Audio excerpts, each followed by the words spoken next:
રાજકોટ જિલ્લામાં સતત 8 દિવસથી વરસી રહેલા કમોસમી વરસાદે વિનાશ વેર્યો છે। માવઠાના કારણે મગફળી સોયાબીનના પાકને સંપૂર્ણ બરબાદ કરી દીધો। ત્યારે જેતપુરના ગ્રામજનોએ એકઠા થઈ મામલતદાર કચેરી સુધી રેલી યોજી ખેડૂતોએ તાત્કાલિક સર્વે કરી સહાય ચૂકવવાની માંગ સાથે મામલતદારને આવેદનપત્ર આપ્યું। સતત વરસાદના કારણે પાક નિષ્ફળ જતા ખેડૂતો આર્થિક રીતે પાયમાલ બન્યા છે અને સરકાર પાસેથી વહેલી તકે રાહતની અપેક્ષા રાખી રહ્યા છે।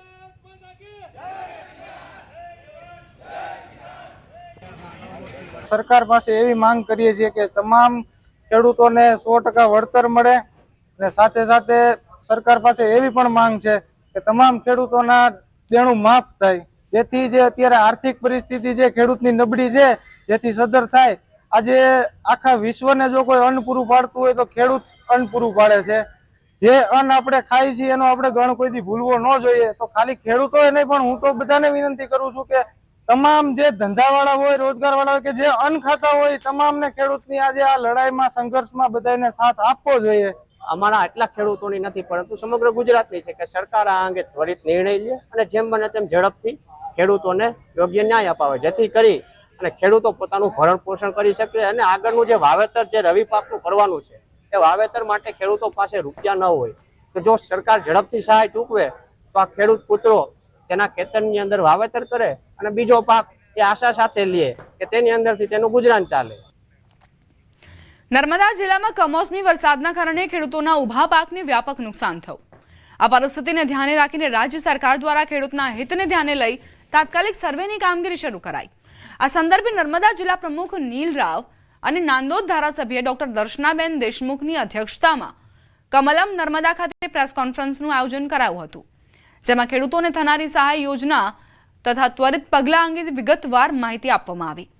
ડોક્ટર દર્શનાબેન દેશમુખે જણાવ્યું હતું કે મુખ્યમંત્રી ભૂપેન્દ્રભાઈ પટેલના માર્ગદર્શન હેઠળ રાજ્ય સરકાર ખેડૂતોની ચિંતા સમજે છે। કમોસમી વરસાદથી થયેલા નુકસાનની તાત્કાલિક સર્વે પ્રક્રિયા શરૂ થઈ ગઈ છે અને કોઈ ખેડૂત વંચિત ન રહે તે દિશામાં કામગીરી કરાઈ રહી છે। ધરતીપુત્રો પર આવેલી આ આપત્તિ જેમાં રાજ્ય સરકાર તેમની સાથે મજબૂતીથી ઊભી છે।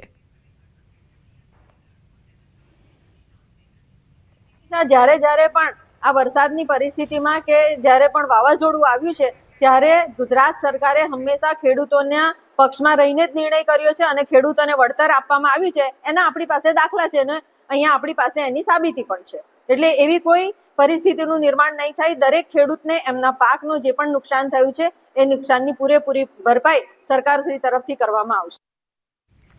જામનગર જિલ્લાના ધ્રોલ પંથકમાં વરસાદને લઈને ખેડૂતો મુશ્કેલીમાં મુકાયા છે। ખેડૂતોએ વાવેલા કપાસના વાવેતરમાં માવઠાના કારણે વ્યાપક નુકસાન થયું છે। કમોસમી વરસાદના કારણે કપાસના ઊભા પાકમાં સુકારો આવી ગયો અને પાણી લાગી જતા કપાસના તૈયાર પાક પર પાણી ફરી વળ્યું, જેને લઈ ખેડૂતોએ સરકાર પાસે વહેલી તકે વળતર આપવા માંગ કરી હતી।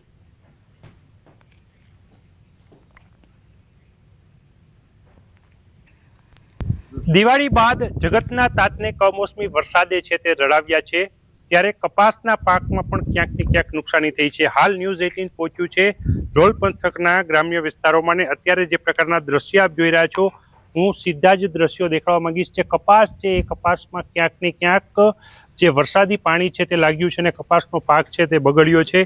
જે પ્રકારેનો પાક થવો જોઈએ આ પાકમાં સારી એવી નુકસાની જોવા મળી રહી છે। ખેડૂતોનો હાલત છે એ ક્યાંક ને ક્યાંક હવે કફોડી બની રહી છે। ત્યારે ખેડૂતો સાથે જ સીધી વાત કરીશું, કારણ કે જે કપાસનો પાક છે તે નિષ્ફળ જવાને આરે છે। શું કહેશો, કેવી પરિસ્થિતિ ખેતરોની અંદર અત્યારે કપાસ છે એમાં પણ ક્યાંક ને ક્યાંક પાણી લાગ્યું છે? કપાસને આમ જોઈએ ને તો આ બીજું માવઠું છે, એક નોરતામાં આવી ગયું એટલે પાણી જાજુ થતા કપાસમાં રાતડીઓ અને સુકારો આવી ગયો છે। માવઠાના લીધે કપાસમાં તો સાવ ફેલ જ છે, હાવ હુકાઈ જ ગયા છે, એક લીલું પાંદડું નથી કપામાં। હવે જે કપા 30-35 મણ થવાની આશા હતી ને એ અત્યારે 10-12 મણ થશે। એટલે વીઘે ખર્ચો ગણી અને આવક ગણી તો ખર્ચાના પૈસા થતા નથી। હવે આમાં એગ્રો, દવા, બિયારણ, ખાતર, મજૂર એ બધાને શું દેવું, એટલે આમાં કાંઈ સમજાતું નથી। આના માટે સરકાર ઝડપથી સહાય ચૂકવે એવી સરકારને નમ્ર અપીલ। સહાયની માગણી કરવામાં આવી રહી છે, શું કહેશો? કપાસ છે, કપાસને પણ સારી એવી નુકસાની એટલે આમાં જામનગર જિલ્લાને છે સહાયમાંથી બાકાત કરેલો છે। તો અમે કૃષિ મંત્રીને એવી વિનંતી કરીશું કે ભાઈ તમે જામનગર જિલ્લાની અંદર જુઓ કે કેટલું નુકસાન થયેલું છે, બરાબર છે।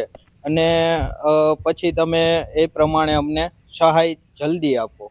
સહાય જલ્દી આપો, કારણ કે જે પ્રકારે આપ દ્રશ્ય જોઈ રહ્યા છો, જે કપાસનો પાક છે આ પાક મૃતપાય અવસ્થામાં જોવા મળી રહ્યો છે.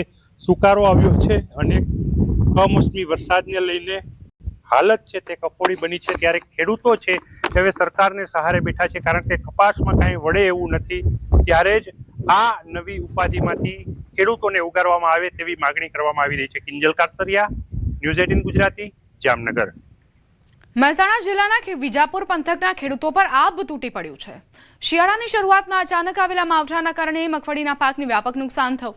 વિજાપુર તાલુકો મગફળીના વાવેતર માટે જાણીતો છે, જ્યાં લગભગ 80% જેટલું વાવેતર મગફળીનું થાય છે.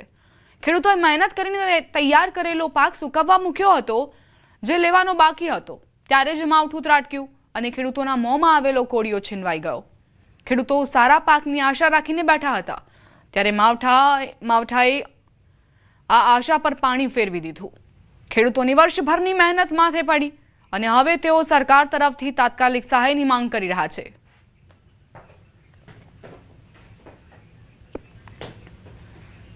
આ વખત તો 100% નુકસાન જ પડશે, કારણ કે ખેડૂતો આમાં નીકળી શકે એવા લાગતા નથી. મગફળીમાં એ થયું છે કે માવઠાના મારથી નીચે અંદર માટીના કારણે નીચે ફૂટી જાય એટલે કોવાટ આવી. આ દેખાય જ છે કે સાહેબ નીચે પડેલું છે અને એ રીતે મગફળી કોવાટથી બગડી જાય છે. કમોસમી વરસાદ એટલો બધો પડ્યો છે ને કે પાક સદંતર નિષ્ફળ ગયો. હવે એના કારણે ખેડૂતોને આખું વર્ષ ચલાવવું એ કાઠું કામ છે. સરકાર પાણી એ અપેક્ષા રાખીએ તો પૂરેપૂરું અમને વળતર મળે. અત્યારે તૈયારી હતી પાક પૂરો થવાની અને કમોસમી વરસાદથી વ્યાપક નુકસાન થયું છે. ખેડૂતોને મગફળીનું નુકસાન સાથે પશુપાલન માટે જે ઘાસચારાનું પણ વ્યાપક નુકસાન થયું છે. બિચારો ખેડૂત, એને આ વખતે નુકસાન છે તો એને રાહત દરે સારી એવી મદદ થાય અને એમને અત્યારે આ જે ઓચિંતી આફત આવી છે એમાં મદદ થાય એવી પણ હું સરકારને આ તબક્કે વિનંતી કરું છું. ભરૂચ જિલ્લામાં પડેલા કમોસમી વરસાદના કારણે ડાંગર, કપાસ સહિતના પાકને ભારે નુકસાન થતા ખેતીવાડી વિભાગ દ્વારા સર્વેની કામગીરી હાથ ધરાઈ છે. જિલ્લામાં 106 ટીમો બનાવી અસરગ્રસ્ત 655 ગામોમાં સર્વે શરૂ કરાયો છે, જેમાં 2 દિવસમાં 6000 હેક્ટર વિસ્તારમાં 122 જેટલા ગામોનું સર્વે પૂર્ણ કરી દેવાયું છે. ભરૂચ જિલ્લામાં 106 ટીમો દ્વારા પાક નુકસાનીનો સર્વે હાથ ધરવામાં આવેલ છે. હાલ કુલ 122 ગામોમાં અત્યાર સુધીમાં સર્વે ફિલ ટુ ફિલ કરવામાં આવેલ છે. વાત જ્યારે મરી મસાલાની હોય તો મરચું ગોંડલનું જ યાદ આવે. સિઝનમાં લોકો ગોંડલિયા મરચાની જ ખરીદી કરતા હોય છે, પરંતુ આ વર્ષે તીખાશમાં ઉત્તમ એવા ગોંડલિયા મરચાએ ખેડૂતોને મોરા પાડી દીધા છે. કમોસમી વરસાદે ખેડૂતોની કમર તોડી નાખી. ગોંડલ તાલુકાના ત્રાકુડા, ડૈયા, અનીડા, કોલીથડ, વેજાગામ, હડમતાળા, વેકરી, ચરખડી, પડવલા સહિતના ગામડાઓમાં ગોંડલિયું મરચું સંપૂર્ણપણે બરબાદ થયું. અહીંનું મરચું ગુજરાતના ખૂણે ખૂણે જ નહીં, અન્ય રાજ્યોમાં પણ પહોંચતું હોય છે. દેશભરના વેપારીઓ ગોંડલિયું મરચું ખરીદવા માટે આવતા હોય છે, પરંતુ આ વખતે પાક નિષ્ફળ જતા મરચાનો ભાવ ખેડૂતોના ખિસ્સા પર ભારે પડે તેવી પૂરેપૂરી શક્યતા છે. 5 વીઘામાં મરચીનું વાવેતર કરેલ હતું.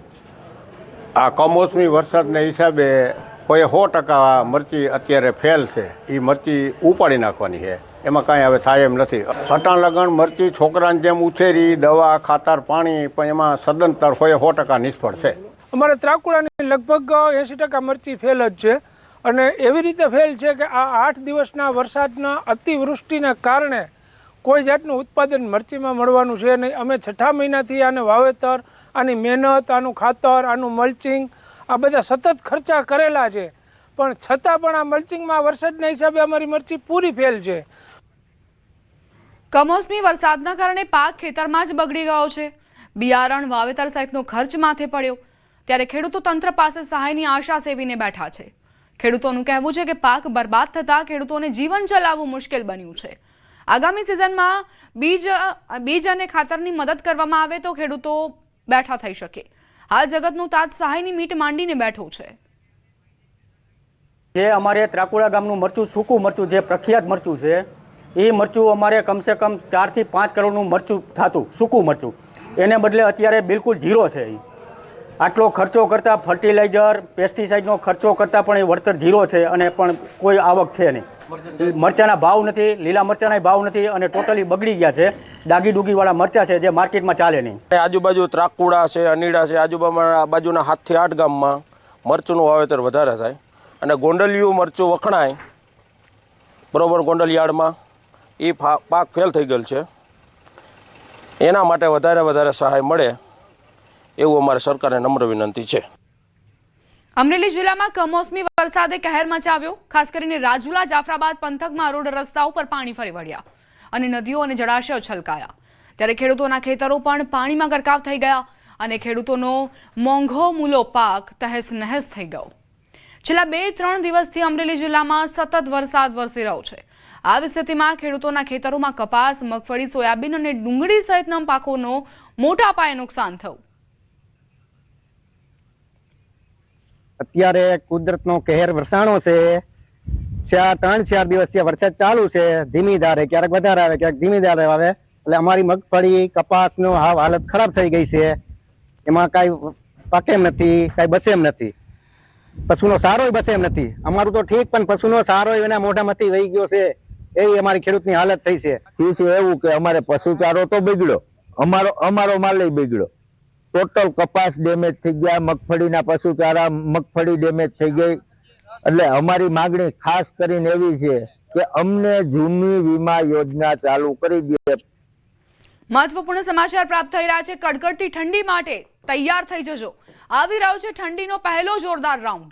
હવામાન નિષ્ણાંત અથ્રેયા શેટ્ટીનું અનુમાન, ગુરુવારથી થવા લાગશે શિયાળાનો અહેસાસ. શનિવાર સુધીમાં કડકડતી ઠંડી પડવાનું અનુમાન છે. તાપમાન ગગડીને 10 થી 12 ડિગ્રીએ પહોંચવાનું અનુમાન.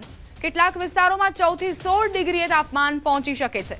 ગુરુવારથી સવારે ફૂલ ગુલાબી ઠંડીનો અનુભવ થશે. મહત્તમ તાપમાન ઘટીને 26 થી 28 ડિગ્રી થવાની સંભાવના છે. શનિવારથી તાપમાનમાં નોંધપાત્ર ઘટાડો થશે. અમદાવાદ, વડોદરામાં 14 થી 16 ડિગ્રી ઠંડીનું અનુમાન છે. રાજકોટમાં પણ 14 થી 16 ડિગ્રી તાપમાન થઈ શકે છે. ઉત્તર ગુજરાતમાં 10 થી 12 ડિગ્રી સુધી તાપમાન ગગડી શકે છે. વેસ્ટર્ન ડિસ્ટર્બન્સના કારણે ઠંડીનો રાઉન્ડ આવ્યો છે. મંગળવારથી ઉત્તર ભારતમાં વેસ્ટર્ન ડિસ્ટર્બન્સની અસર થશે અને ઠંડીનો ચમકારો વધવા લાગશે.